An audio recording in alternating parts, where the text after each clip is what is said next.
Hey everyone, how are you? My name is Panjwani. I'm from Karachi, Pakistan. Today, it's my guest is Stephanie Hilborn. It's from Australia and nowadays in the USA.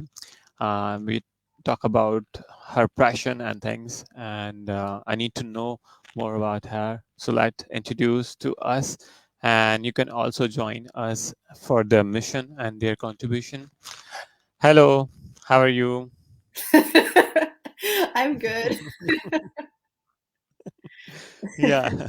Now you have to introduce yourself again for that, and in your better version for that. Okay. My name's Stephanie Hilborn. I'm a former diplomat turned holistic healer, and I have a lifelong commitment to be in my heart. And so I don't actually live in Australia. I live in the heart, and it happens to be a Hmm. place in Australia. And I get a lot of confusion around that. And it's just a constant reminder to myself to be in my heart because it's really easy to be in our heads. And so I'm constantly trying to balance myself out because we live in a world that's very, very complicated and it tries to get us to be in our heads. And it doesn't mean you can't be smart, but it means like you just have to be focused and present to yourself.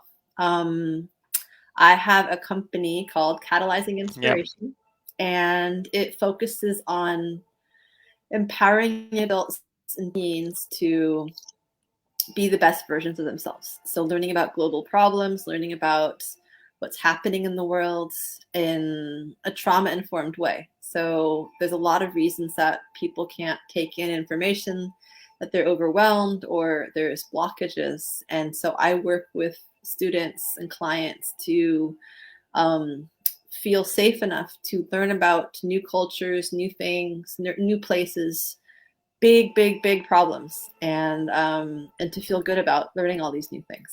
And I also empower young adults to remove these blockages so they can be the best versions of themselves. So I'm a transformational life coach, which combines my 12 years of studying with indigenous elders from Colombia, from the heart of the world. And what they do is they help you tap into who you're meant to be, who you came here to be, and not who you think you are, but the deepest version of yourself. And so I empower that in people. Hmm. That's impressive contribution. Yet you have still contributing to the world and from the heart of the world. Actually, that is amazing. So I need to know about what exactly I can help you for your mission for creating your post and graphics, and we have a number of students. So yeah. Nice. Um, I'm very good at figuring out global problems. I'm very good at figuring out why countries are broken or challenged. I teach on colonization and decolonization and the economic system with neo-colonization. So I'm very good at understanding big problems. I am not so good at putting subtitles on Facebook videos. Um, Hmm. it took me 2 hours. The video I just posted, it took me 2 hours to sort of do that. But I've gotten a lot better and I've figured out Descript in a lot better way. Hmm. And what else have I figured out? Yeah, I've figured out how to at least put YouTube videos on there that don't take too long to put on there. But what I really need help with is um, video processing. So like someone to take the videos of these beautiful podcasts that I do and to Hmm. splice them up into short clips and using I need someone who has judgment, who has the ability to think for themselves and to use really solid judgment. And I'm happy to mentor someone on that. But like for example, I had someone who was helping me who did a video and they left on at the end, let me see how I can figure out to turn off Zoom. That is not something you want on the video. So I want someone who can figure out what clips to cut so I don't have to go through them give them myself all of the different timings like minute 05.32 to minute um, 7.22. I don't want to have to do that. I can do that. It's not a good use of my time. Yeah.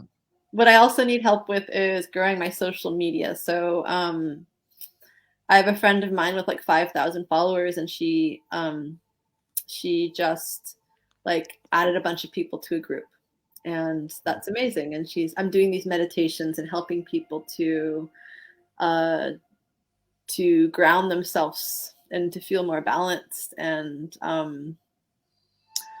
uh, yeah, I just need people helping me. So she helped me get people into this group, and I have no idea how to manage a group, and I'm figuring it out. And have not figured out Meta on Facebook. I've Mm-hmm. gotten better. I can at least sort of Yeah. now see who's liked my page, but that's hard for me. It's really hard. I could much easier figure out the problems of Pakistan and like figure out like what's happening in the country rather than figuring out how to manage Facebook. So Mm-hmm. that's very hard. Yeah. Growing the page, That's. growing my Instagram account. I actually have a visual eye, so I can make beautiful like posts and like flyers. Like I have a decent visual eye. Everything that you see posted on my Instagram or my Facebook is something that I've made myself. And so it's not that I'm bad at this. I want to spend my time on writing articles and doing interviews and podcasts and writing inspiring things. But it would be really good to have someone who could help with doing some of these things too. Mm-hmm. Yeah, interesting. So, can I know about your culture and things you grew up with there, and you're helping people around the things, meditation and things, and here background around there. Can you describe more about that? What is all about your things? What you learn? Yeah, About which culture? There's many. yeah. You're practicing something, meditation and healing sounds, and it is combination of technology. So, what it resonate with your beliefs, and you have to achieve something to the higher level of intellectual wisdom and help to communities. Yeah. That's a that's a very broad question. I've lived in a lot of different countries. I've lived Mm-hmm. on a couple of different continents, and most people are mostly the same. They all love. They all sometimes hate. They're afraid of something, and yeah, and they feel pain. So all humans are essentially have a Mm-hmm. root have a root issue of something that drives them, and um, it doesn't matter what race or ethnicity or religion or socioeconomic background you have. All those four things I just said are pertinent to any human out there. I am afraid of something. I was just writing a piece on healing and what I'm afraid of, and everyone's afraid of something. Everyone loves something. Everyone has closet hates that they're trying to have a little less of, things that bother them. So Mm-hmm. in Native American culture, they say that there's two wolves on both sides of you, and which wolf wins? The one that you feed. So if you feed the love, you have a loving dog. If you feed the angry barking dog, you're going to get angry barking things around you. Um, so I've studied with indigenous elders from Colombia. I've studied yoga. I've studied meditation from different practices. The video I just posted on Facebook and YouTube and Instagram is on Jin Shin Jitsu, which is a Japanese healing modality, which I learned through my yoga teacher training. And it's basically like hand yoga. There's different points um, on the hand and on the body that balance out certain elements. And so, for example, if you hold your index finger, it balances out fear. If you hold your middle finger, it balances out anger. And each of the fingers is linked to an emotion. And I'm also studying a little bit of Qigong, which is a Chinese healing modality, because as someone who's a highly sensitive person, I experience the emotions of the world sometimes, which is why I don't like always being online because it affects my energy. And so Qigong is a beautiful practice to help move energy around and to remove toxic emotions. And I mentioned that in a lot of the articles that I write too. It's been very helpful for, I have a very strong sense of injustice, for example. And that's what motivated me to do a lot of things around the world, that I didn't think it was fair that there was poverty. And I didn't think it was fair that you had people in challenged situations that were possibly created by my country or possibly created by other countries in the global north. And I wanted to make a difference with that. And so I do a lot of healing modalities because I saw too much of what was bad in the world. And instead of just blowing everything up, I decided to make it better. Yeah, quite impressive that. I need to know more about that. What can be more easier to heal their emotional or their logical things that in human part of things? Yeah. How do you heal emotion? So watch the video of the meditation I just did, which is on Jinsen Jitsu. And yeah, so how do you heal your emotions? First, this is why I need help, because I've been trying to write an article on you are not your emotions for the last 3 months. And I just started typing up the article that I wrote on how to survive the holidays without what did I title this thing? I haven't finished it yet, but how to survive the holidays and not feel hit by a truck. Because let's just face it, no matter if you're in Pakistan, India, China, or wherever, your family is there to bring out the best and the worst in you. And why do you need the best and the worst to be brought out in you? Because you need to see what you don't want to see.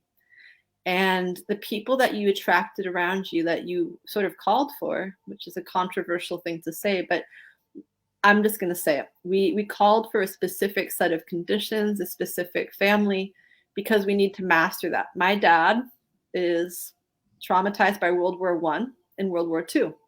His dad was a sniper in World War I, fighting against his cousins who were German. And let's just say, and my dad's like, oh, my grandfather's fine. I never met him. He died before I was born. My dad thinks he's fine. They all think they're fine.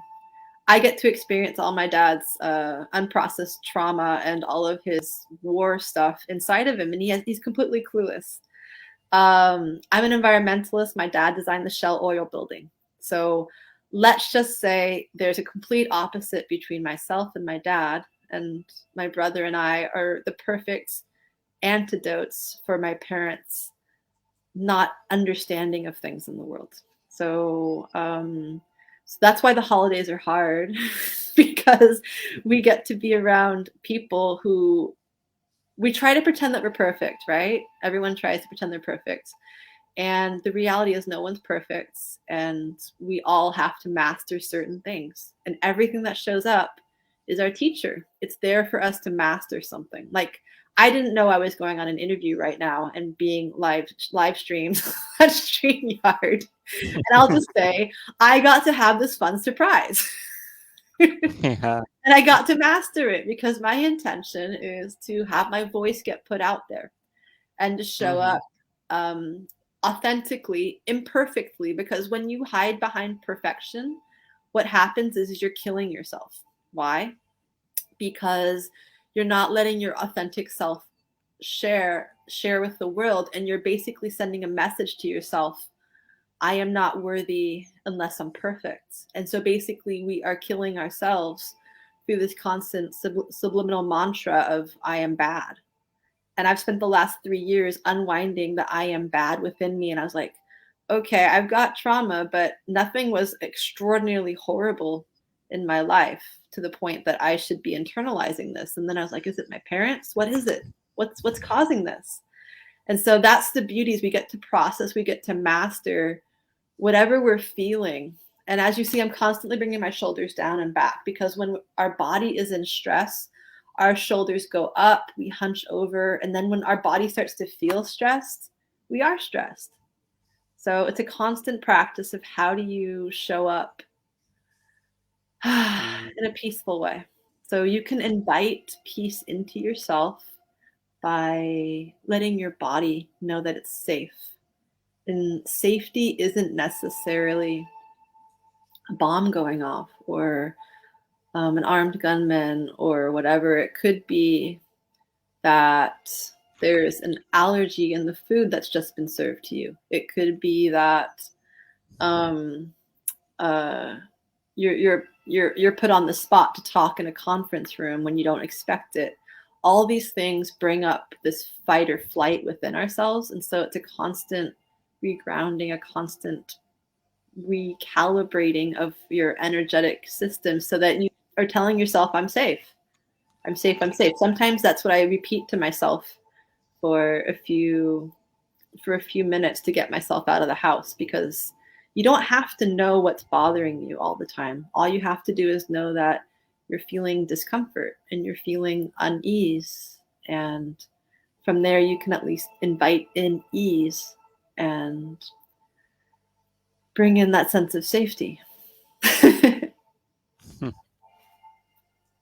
And if you want to know about balancing your emotions, so your index finger, this balances out fear. So what you do is you take your hand, you wrap it around your finger like this. You can put your thumb in the middle of your palm, and what that does is it's Okay. it's balancing. So the middle of the palm is the bliss point, and it balances the umbilicus flow. So when you're feeling despondent or hopeless, and don't say that never happens to me, because it happens to a lot of people. And so I won't say everyone, because I don't want the contrarian saying it never happens to me. So it makes you happy. It makes you feel sort of instantly happy. And then the index fingers for fear. So it's a good thing to balance. And you can hold, if you want a simpler way to do it, you just take, for example, your pinky, and you just wrap your pinky. Your pinky is linked to your heart meridian.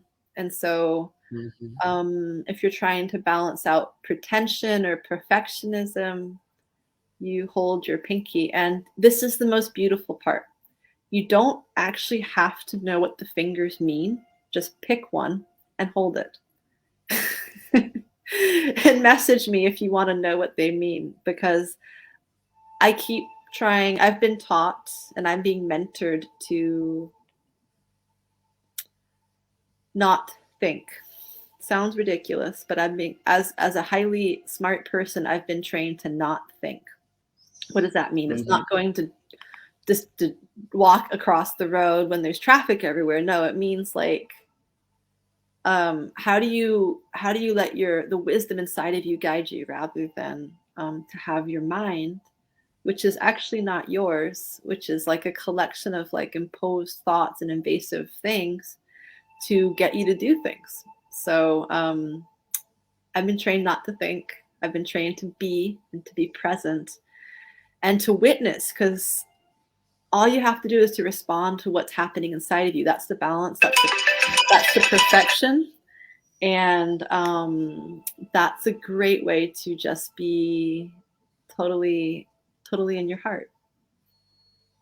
So pick a finger, hold it, imagine your hand like jumper cables, and you'll start to feel a pulsation in one of your fingers. And that's when you know you're finished. And there's all sorts of points for that. I was doing some while I was trying to sleep last night, and it's just a very grounding practice.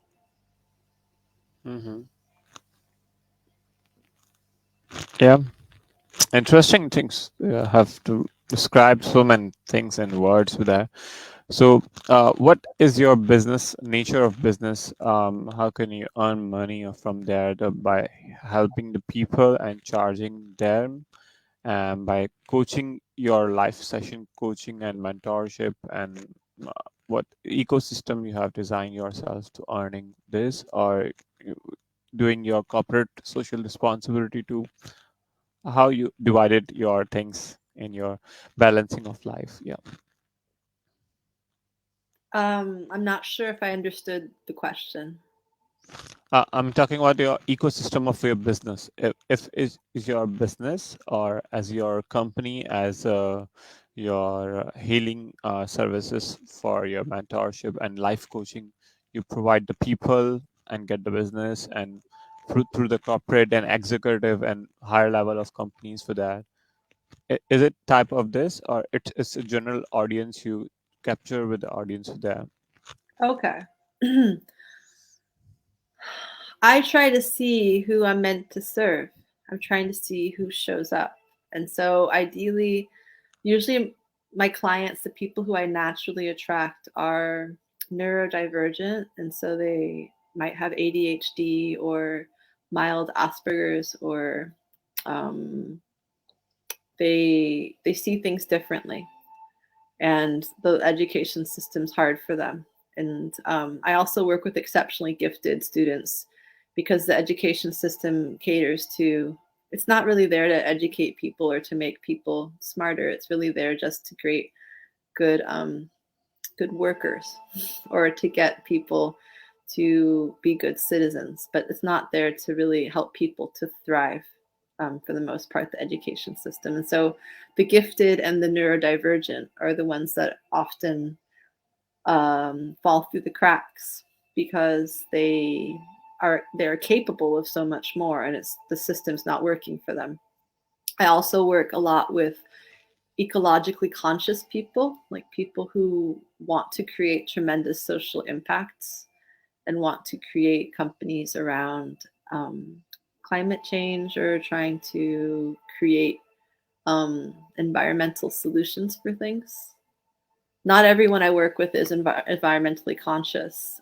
Sometimes it's their child is struggling and I resonate with them. Sometimes they don't know why they're connecting with me, but they like what I do, and they like that I empower students and clients to be themselves and to be the best versions of themselves. I don't have an agenda with these students or these clients. Like, I empower what they have and what they want, and I give them the tools to achieve what they want. Like, sometimes what they want to do isn't necessarily what I'm interested in, and I mentor them towards what's the best of both worlds. I help bring in my wisdom and the wisdom that I hold to them, and I learn a lot from them too.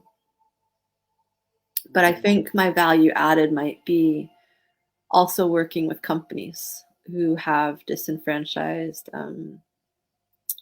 workers to help them to transform too. And I'm looking to help with leadership on that, because it's this basically, I like helping people who feel empty, people who do not feel fulfilled, people who are not able to who do not feel comfortable with where they're at and are willing to grow, because that's the most important thing. Being willing to grow is the most important asset you can have, because if you think everything's fine and you're perfect and everything's great, what the reality is you are being held hostage by a notion of yourself, and growing is the best thing you can ever do. Like, some people, when they write, they talk about how they no longer have this problem, and when I read what they write, I'm like, you're screaming in what you're saying, and you have no idea, despite being a yogi, how much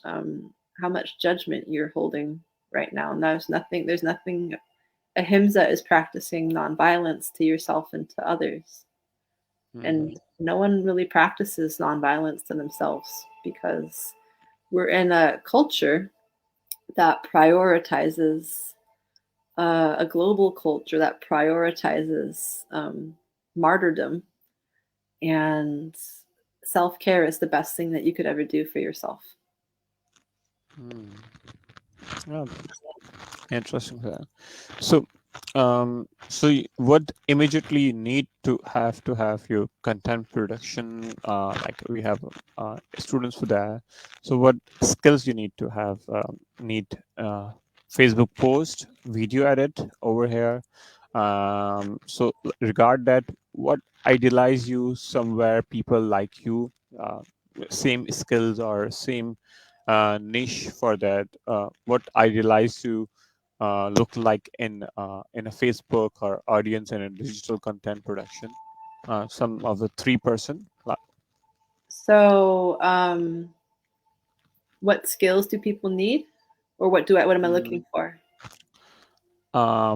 yeah, uh, people, student you are looking for doing your task, and what the 3 people, um, you you idealize the people, like somewhere from your higher from your doing the same in your same niche, and they have a lot of audience and a lot of things doing somewhere, and you idealize that. uh, Oh, I, who do I I think that there's a person. Yeah, who do yeah, I idealize? yeah, yeah. Ah, okay. Um, okay. Um, there's someone who I just found recently who's a former monk, and he is doing some pretty amazing Mhm. teachings on self-love and like wisdom. I don't like a lot of people I see online because I can see that they're not being authentic, and I can see that they are. I'm allergic to inauthenticity, and I'm allergic to um, prostituting yourself in order to make money. I'm completely allergic to it. And so I quit the US government because I didn't want to be out of integrity. And so a lot of people are just trying to sell things, and I can't do that. I only want to work in a way of integrity. And so what I like about this guy, I think his name is Cory Muscara. He is a former monk who lived in silence, and he's using social media to get out wisdom. And that's a little bit about what I'm doing. And I think the way he's encouraging people is very grounding, and it doesn't feel like I'm being sold to. And I when I see most marketing of don't miss out, don't like you're gonna miss this, and I'm like, you are terrorizing people, you're traumatizing people, you are part of the problem, sir. So I see these people, and I'm like, oh my god, you are part of the problem. So I like that one guy, Cory Muscara. Let me see. There's an account that I really like on Instagram called Awaken with Ali, and she's educating people on trauma.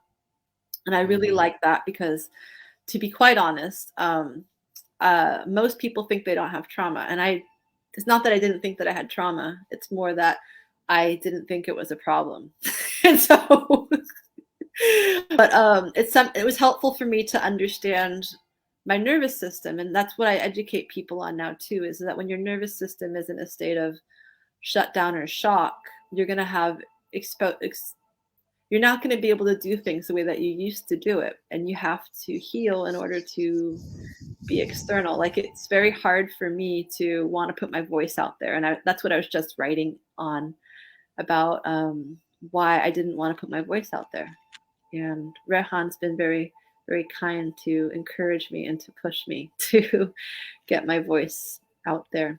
Um, and let me see, who else do I really like? There's a guy named Thomas Hubel who's an amazing um, leader who does a nervous system relaxation, and he helps people to understand how to heal as well. And he has such a presence that's regulating, which is a term that you talk about your nervous system. And so when your nervous system is regulated, your voice is peaceful and grounded, and you feel harmonized and peaceful around that person. And that's who I aspire to be like, is these individuals who, I wouldn't say Corey's voice is healing or is inspiring, but what he does is inspiring. I appreciate what he posts. Um, and the reality is everyone brings their piece to the puzzle. Like, everyone's trying to figure it out together. And I'm bringing my piece, and whatever your experiences has been, that's the piece that you're working on. Like, it's not the piece way over there that you have no relationship to. You what you've mastered, what you've worked on, is what you're here to help people with. Mm. Yeah, interesting. So, how you connect with the Rehan for social media and somewhere? Rehan found me. Okay, that's interesting. Rehan found me. I'm studying marketing because it's not a Mm. skill set of mine. Well, let me reframe. I am learning marketing, and I'm actually doing a lot better than I was a year or two ago. And his friend Dennis Yu, Rehan's friend Dennis Yu, is someone who's been mentoring me, and I like Dennis because Dennis is very authentic, and he is a real human, and he really really cares about people. And I posted on a post that was Dennis was talking about, and then Rehan found me and was asking me about my background as a diplomat and poverty reduction, and I have some pretty strong views on how to end poverty, and so he's looking to have Mm. me share more about that. Yeah, that's wonderful, wonderful. So well, this fair enough to not know about yourselves things. Can you have a question about me or things you discuss um, as you like to do? How did you get inspired to work with Rehan, and where are you located? I'm located in Karachi. I work in office and social media incubator. Before I have done with a different project with Rehan and as Rehan trainings, I have recorded more than 250 courses online, and I have trained more than 100,000 of peoples. Have supported more than 5,000 hours on people on call, and I'm well communicate with people. I work with my heart. I listen to the people with patiently. So Rehan adopted me, allow me this my passion to listen more people and give them suggestion and ideas. I get more project as Rehan Help Center and more project as Naukri Ki Dukaan has Job Center. Then I shifted to a new project as Earn a 5,000 a $500 a month for to increase their um, value of their selves by using freelancing as Canva as Fiverr and empower them. And we have a course name is Confidence Building. That's course number one of Rehana Lawala to increase their self-esteem and confidence and connecting with the people. As a mutual friend of program, I'm also the mentor of this program also there, and helping people to connecting each others. And this also Rehan allows me to bring more people to connecting, and I also do connecting with people and interviewing and listen and more enjoy with the people. So I love the things. So Rehan empower me and every day he'll allow me to learn and new things and upgrade my intellectual level and wisdom things, and that I share to the people around the world. That's I really enjoy every day. Yeah. Beautiful.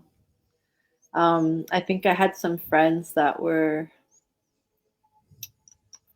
I think I had friends that were based in.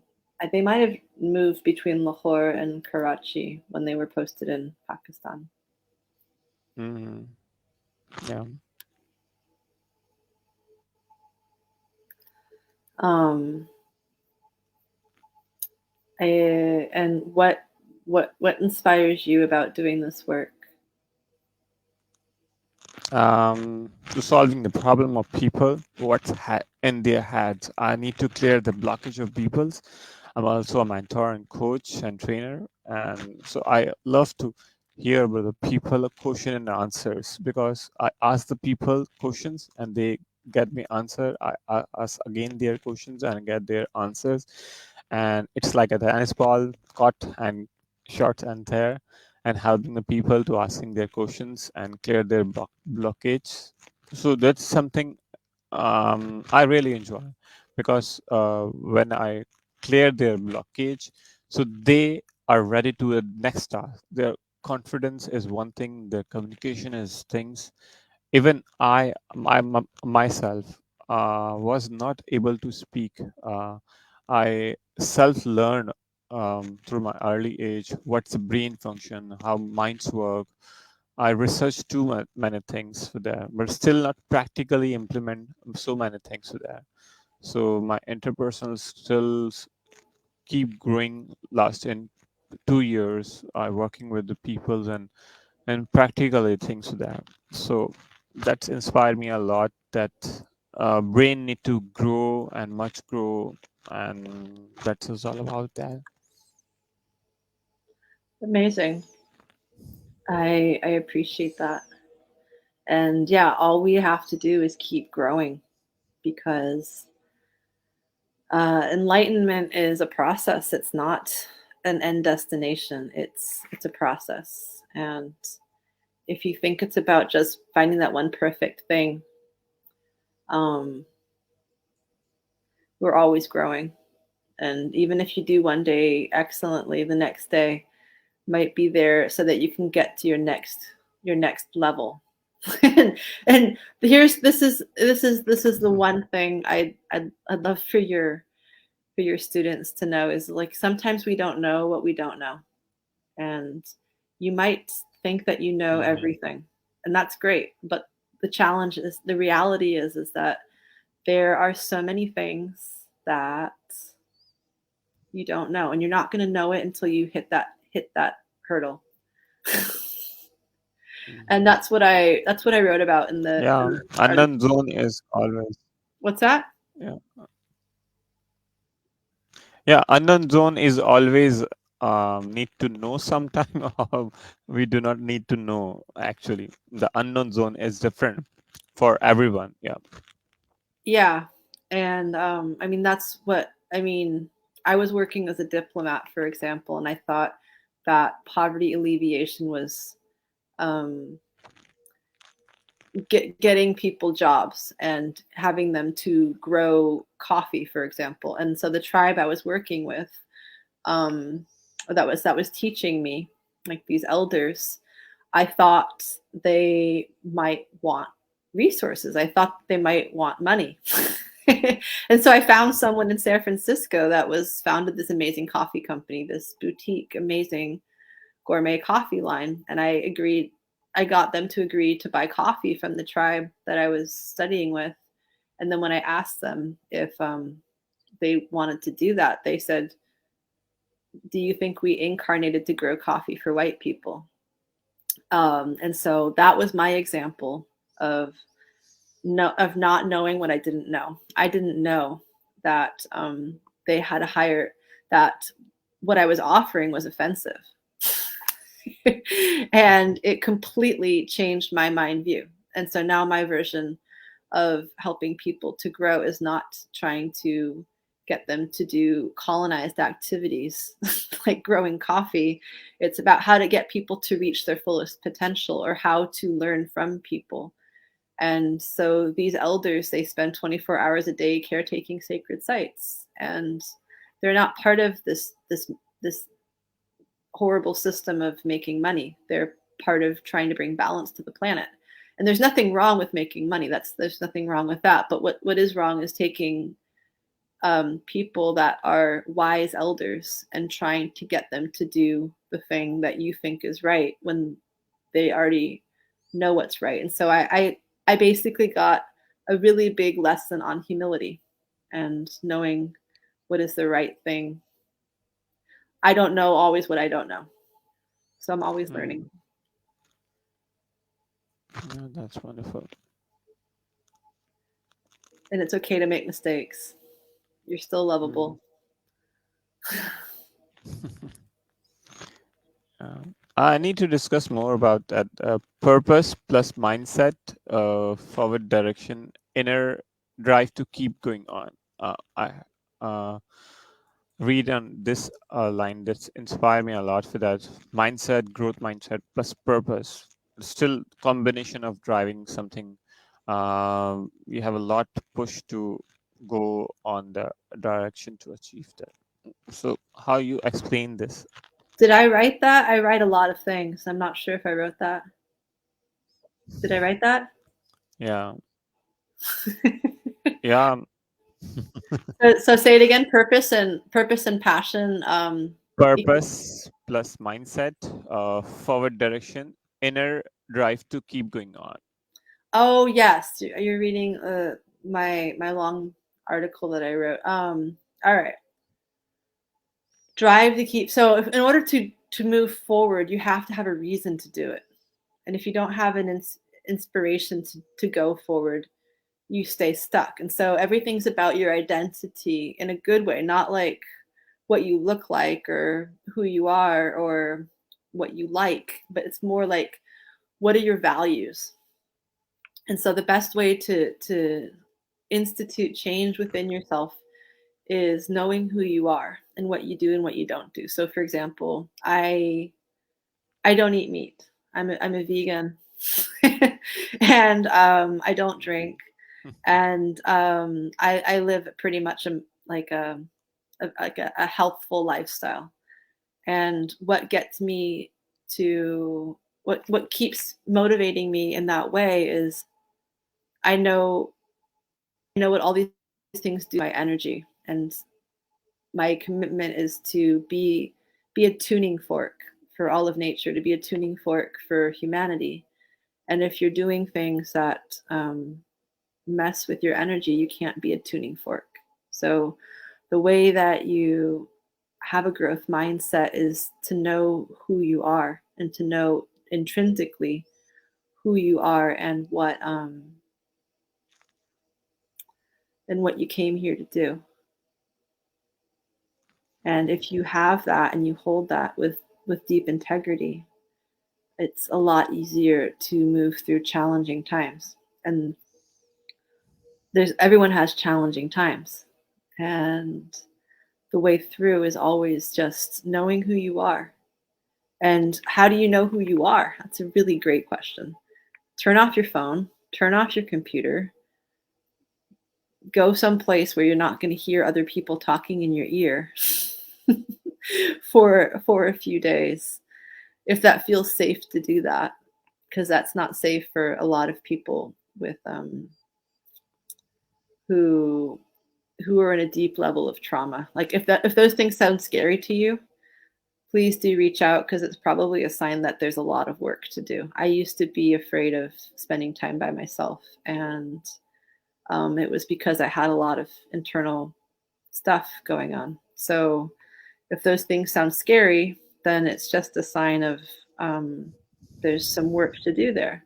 Whatever brings you fear, it's a sign of what you have to work on in some way. As I brought my shoulders down and back again. You see, the body naturally is trying to brace when there's something scary. And so that's the way to be in balance, is just to be constantly watching the body, constantly watching what is stressful for you. And that's the thing to master, not the thing over there that someone else is mastering, but the thing that's making you crazy. Master that one. And so your passion, like what brings you, what fills, what could you do for hours, or what can you do in a timeless way that makes you feel this deep sense of presence of yourself? What makes you feel alive? Because at the end of the day, we're supposed to enjoy life to some degree. We're supposed to master life. Supposed to is such a dirty word, but like, we're here to master life, and we're here to have to take joy out of the things that we do. And so, how do you find joy? Mm. For me, I find joy by turning off my phone and being in a place of peace, and not feeling intruded on by all sorts of technology, like um, yeah, being in nature,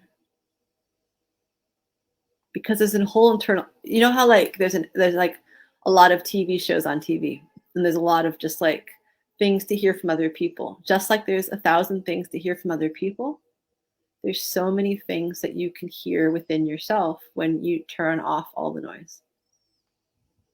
Hmm. Yeah, wonderful, wonderful.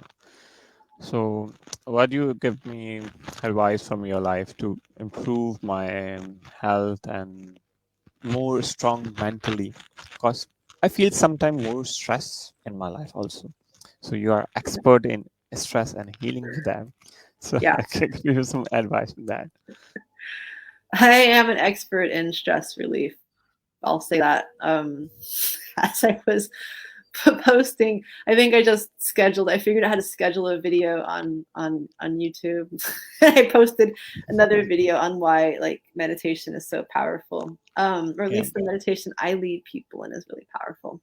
I can't speak to all meditation, but stress relief.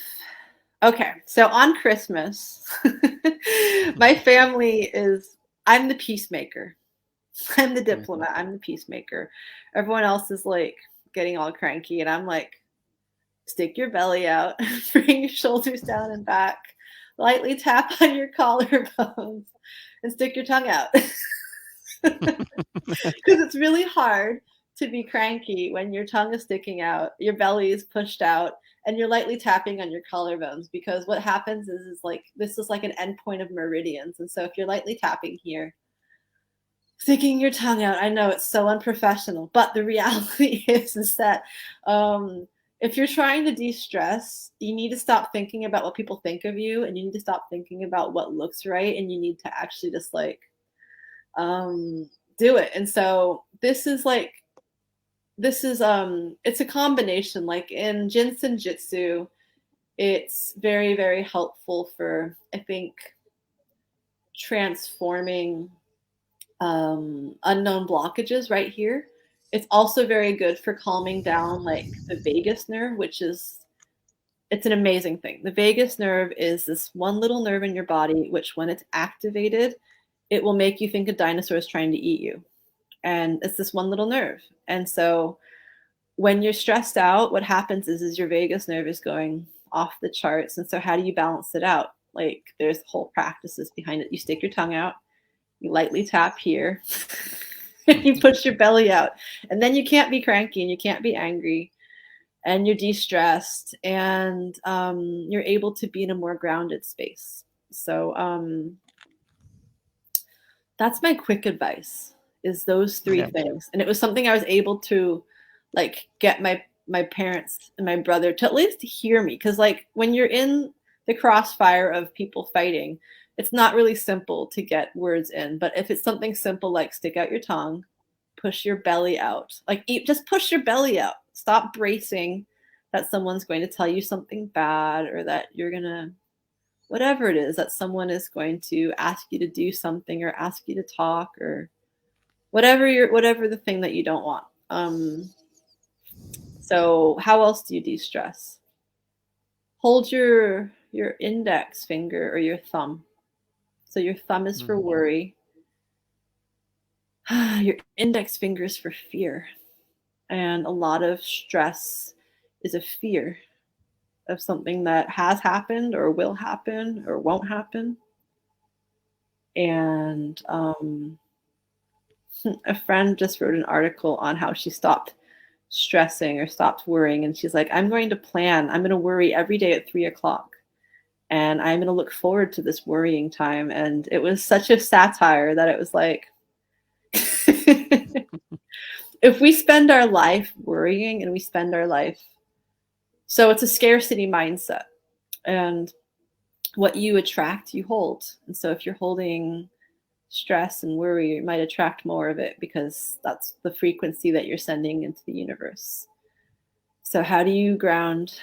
So this is something really interesting. I really want to, and I was telling Rehan this, I really want to create this foundation where it brings healing arts to places that suffered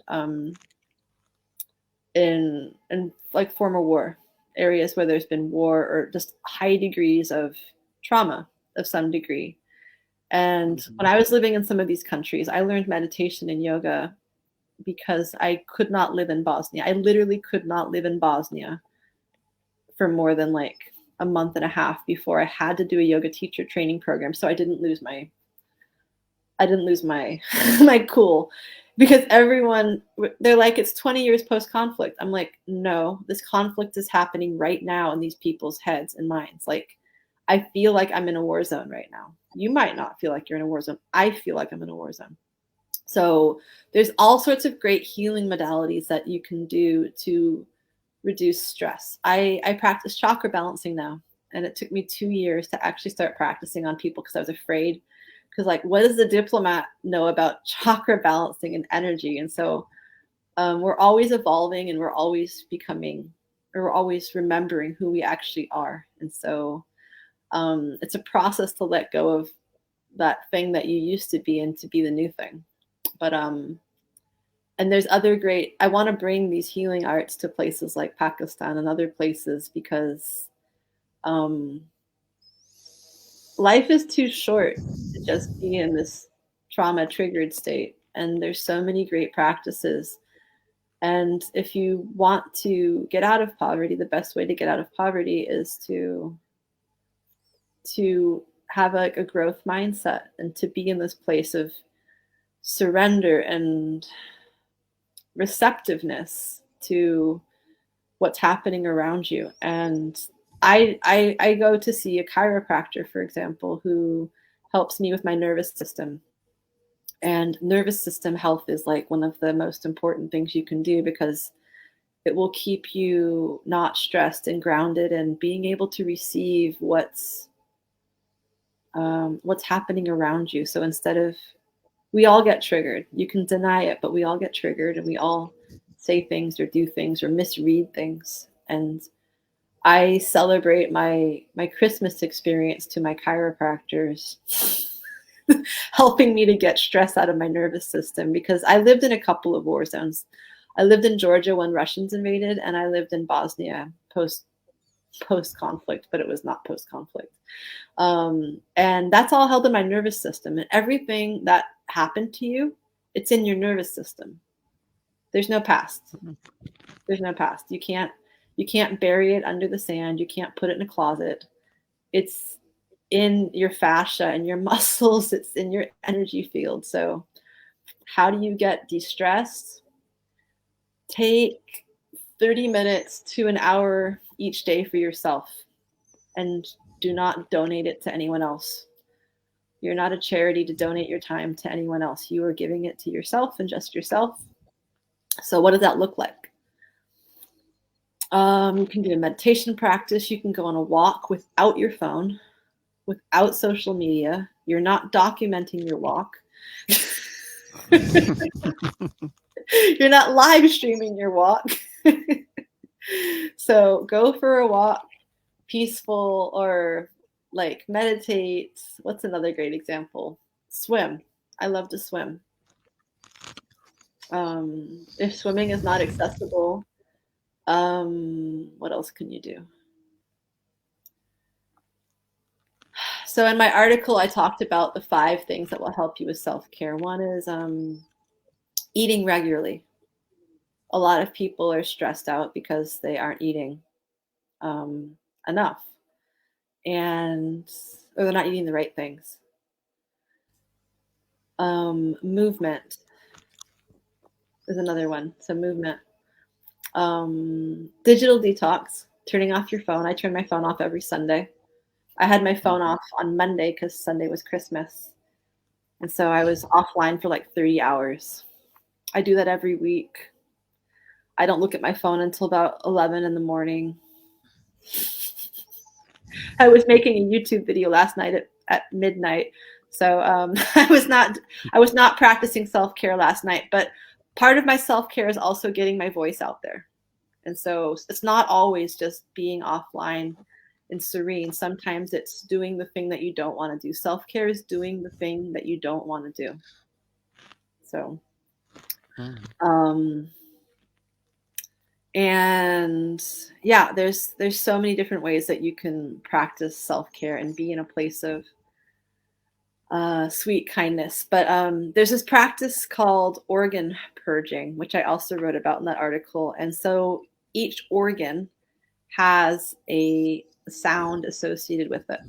And each organ is linked to an emotion. And even though I had done like 12 years of deep healing work, my emotions were, I wouldn't say a mess, but let's just say I feel a surplus of emotions in the world. So that practice was very helpful for me to get rid of the toxic part of emotions. And I also do clearing of my energy each day. And so there's a way that you can do that by just identifying the things that you don't want in your life anymore and releasing them. And just being aware. So sometimes it's being aware of what's going on inside of you. Like you might not want to say, like, for example, I'm constantly clearing resentment, negativity, and any hatred that I have inside of myself. Because sometimes you don't want to admit to it, or sometimes you don't want to say that it's still there. But the reality is sometimes what's there is what you don't think is there. And so it's a lot easier just to get rid of the thing that you don't want to be there, but is there, than to deny that it's there. Does that make sense? Yeah, it's interesting. It's making a sense with that. It's a wonderful direction for that. So those are my tips. And for organ purging, like the quick version is Shang is for the lungs, Gong is for the spleen, Ha, I use that one a lot. Ha is for unmet expectations of the heart. And so when I'm doing my meditations, which everyone can join if they'd like on the 2nd, I often bring in that sound Ha for my exhale, because when you bring in Ha, what you're doing is you're releasing unmet expectations of the heart, and then you're able to be in more peace. And so each organ is linked to an emotion, and it's linked, has a sound. And when you release those energies and that emotion and the toxic expression, what you're doing is you're giving yourself a fighting chance at living a stress-free life. Because you can take on emotions and from energy from other people. So you might be totally fine, and then you're exposed to like 10 or 15 people who all have unbalanced emotions around you. And guess what? You just got a gift that you have to get rid of.